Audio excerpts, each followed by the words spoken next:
Magandang hapon sa inyong lahat. Nandito kami ni Maika ngayon sa Pasay, kung saan makikita isa sa pinakamalaking mall sa Asia, ang Mall of Asia. Pero hindi tayo pupunta doon ngayon dahil gutom na kami ni Maika. May nakita kami masarap na kainan. Kami ay nandito sa Aling Keng. Tara, pasok tayo.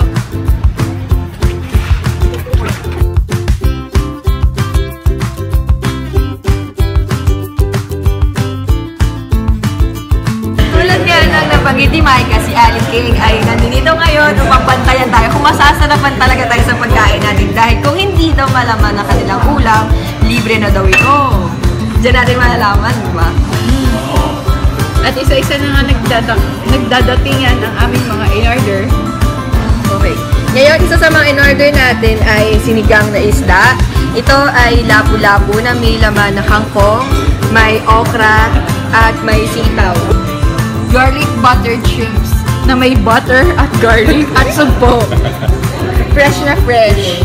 At hindi makukumpleto ang experience natin dito kay Aling Keng kung hindi natin matitikman ng niluto nilang crab. At isa sa mga huli naming in-order ay ang buttered chicken para balance. Kumpletuhin natin ang ating seafood experience kasama ang sweet and sour lapu-lapu. Yan, sobrang sarap naman. Tinitignan pa lang, parang nalalasahan ko na siya. Tara, kain na tayo.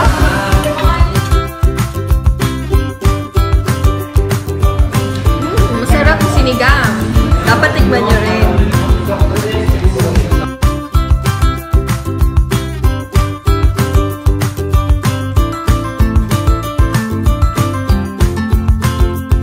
At ito naman ang buttered garlic shrimp. Tikman natin. Malasang-malasang. Tsaka fresh yung shrimp.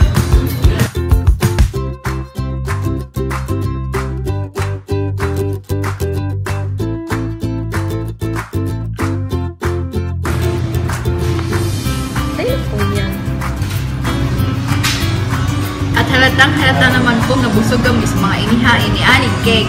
Grabe, Maga. Sobrang sarap ng mga inihain ni Aling Keng dito sa restaurant niya, di ba? Oo nga.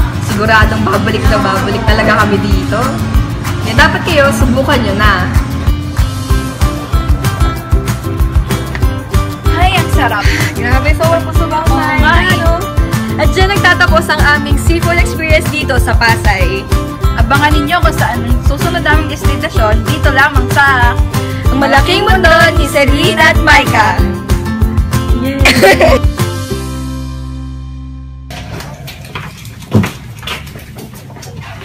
Ay, nako. Oh, ba't hindi ka masaya? Hindi ko nga ma-explain eh. Pero sabihin mo nga sa akin kung tama ba yung naramdaman ko Bakit? Ganito kasi yan, Maika. Parang sobrang busog ako. Sarap ng pagkain eh. Kaya lang parang napamahal ata tayo dun. Mahal talaga. Tignan mo. Ha? Totoo ba itong nakikita ko? 6,000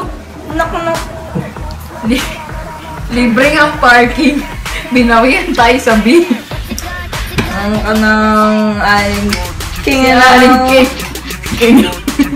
Kaya na naman Ano? Babalik ka pa ba dun?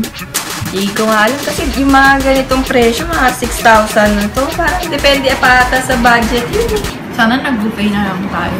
Masulit pa sana. Diba? May dessert. What you gonna do with that dessert?